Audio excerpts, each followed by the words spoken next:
All the children in the monastery were engaged in various tasks, while one child would sit quietly in a corner. Lost in his own thoughts, he didn't talk much to anyone. After fulfilling all the responsibilities of the monastery, when all the children would start discussing the events of the day, that quiet child would sit under a banyan tree and start meditating. It surprised everyone because he had no friends. He often wandered alone in the monastery. Upon hearing this, his master felt great joy. He believed that there was someone in the monastery who understood the power of silence, who understood its importance. Whenever an important decision had to be made about the monastery, his opinion was always sought. But this fact bothered another disciple of the master. He wanted to become the master's favorite disciple, so he constantly found faults in the work of other children in front of the master, hoping that the master would start considering him great.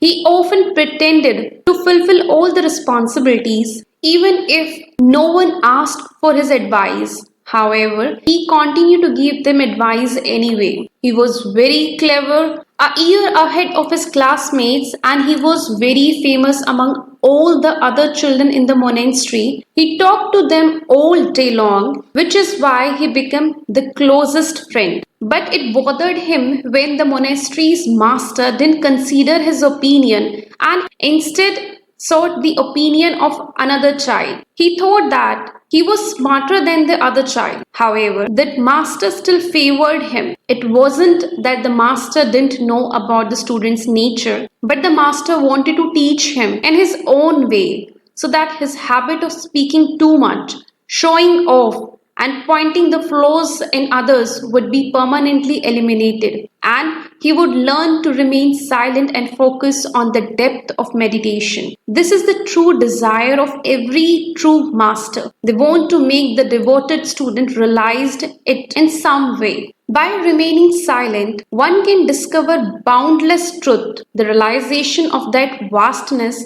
can only be achieved through silence. One day, the master came up with an idea. He called all the children in the monastery and said, I am dividing you all into two groups and sending you to different villages to beg for charity. The two children who bring back the most charity will be the opportunity to fulfill all the responsibilities of the monastery. Continuing his explanation, the master told them that begging for charity eliminates our ego. Therefore, every student should beg with a pure heart. No one should approach this task formally, or as they will lose a great knowledge of their life. The monastery's master intentionally formed a pair with the intelligent student and the silent student. The talkative student, who had only one thought in his mind, that this time he had a chance.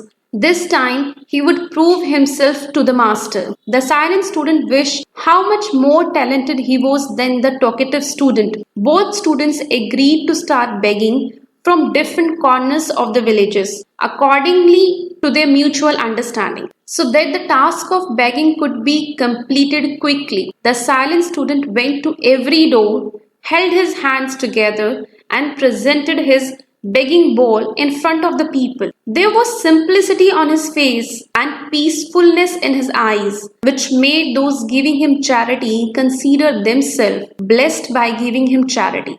On the other hand, the other student went to each door and started imparting some knowledge to the people, as a result of which most people sent him away without giving any charity. After begging throughout the entire village, when they met between the two villages, the talkative student saw that the silent student had twice as much charity as him. This sight hurt him deeply inside. However, when they were returning to the monastery with their begging offering, the talkative student came up with a clever idea. He told the silent student that he should put our charity in the same bag. The teacher had instructed us to bring the charity together. Without saying a word, the silent student put all his charity into the talkative student's bag. The talkative student was secretly delighted that now the master would not know who had begged for more charity among us. He felt that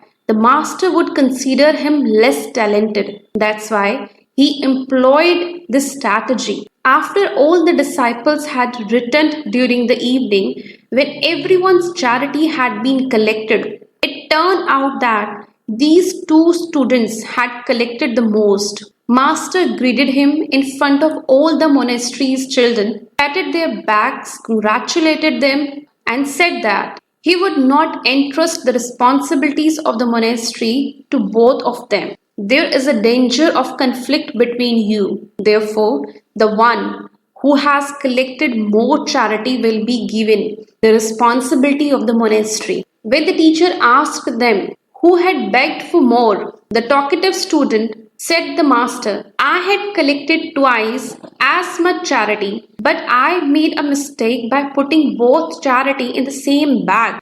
I did not know that you were going to make such a decision, and I did not keep my separate charity. Upon hearing this, master asked the silent student, are you agreeing with this now? Did you beg for less charity than him? Upon hearing this, the silent student said, Master, I don't have any means to prove that I begged more than this. In reality, it's the opposite. I brought double the charity than what the student brought. He was the one who suggested putting both charities in one bag. There was a hill a short distance away from the monastery, and the sun was just setting behind it during the evening. Master knew who was telling the truth, but to prove the truth in front of the other children, he asked both of them a question. What do you see behind the hill? Upon hearing this, the talkative student quickly spoke up and said, Master, behind the hill, the sun is spreading its colors. The sky is filled with shades of red. It's a very beautiful sight. He wanted to say more, but the master, while silencing him, looked towards the other student with tears in his eyes, wanting to know his answer. Silent student's eyes overflowed up with devotion and love. Master didn't need to ask him anything. Addressing all the children, Master said, I asked a question about what you see behind the hill. Most people will only see a beautiful sight, but the important part is that the beauty cannot be described by words alone. It can be felt, and that person in front can see that beauty in your eyes. Pointing towards the silent student, Master said, in reality, this child has truly seen the beauty. The other child has only provided a surface level explanation of beauty, but this has only felt the true essence of that beauty. Seeing all attempts to elevate themselves fail, the talkative student burst into tears. While comforting him, Master said, Son, I already knew that you were lying, but I wanted you to realize that falseness. Addressing all the children, Master explained that words can be like a web. Speaking too much creates many problems. When a person overestimates something, they get trapped in the web of those words, and as a result, they become more open rather than being silent. But those who want to start on an inner journey have to learn to remain silent first.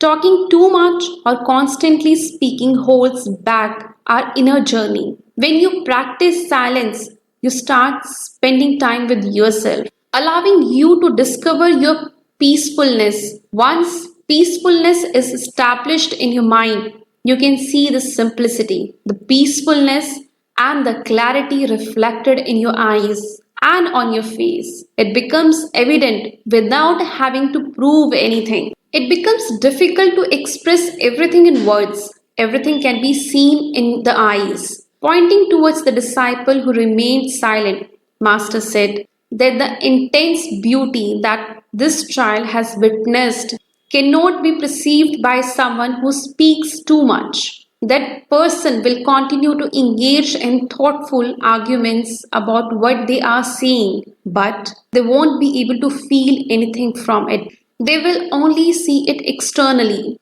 It is the mountain, the sun, or its brightness, but they will never be able to sense the beauty, the vastness, the wholeness. If you want to learn the art of silence, the first thing to keep in mind is that you should not try to influence anyone. Most people speak too much because they want to impress others, prove themselves, and in the pursuit of proving themselves, they get trapped into the web of words, and gradually it becomes their habit. If a person wants to influence others, how many people will they be able to influence?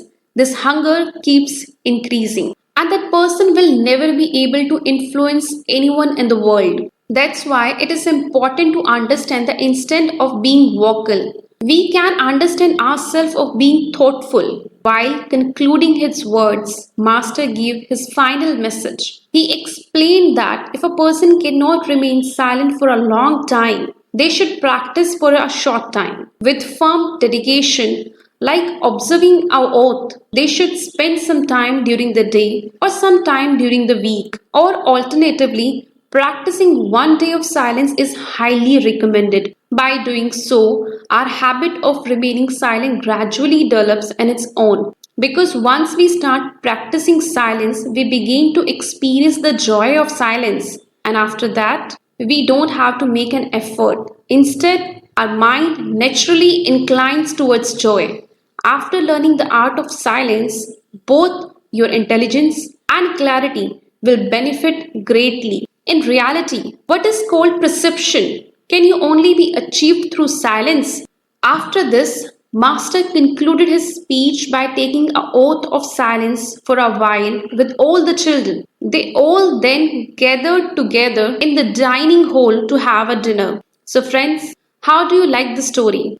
Do let me know in the comment section, and if you enjoy it, then make sure to subscribe to this channel. See you in the next story. Until then, take care of yourself. Stay blessed. Thank you so much.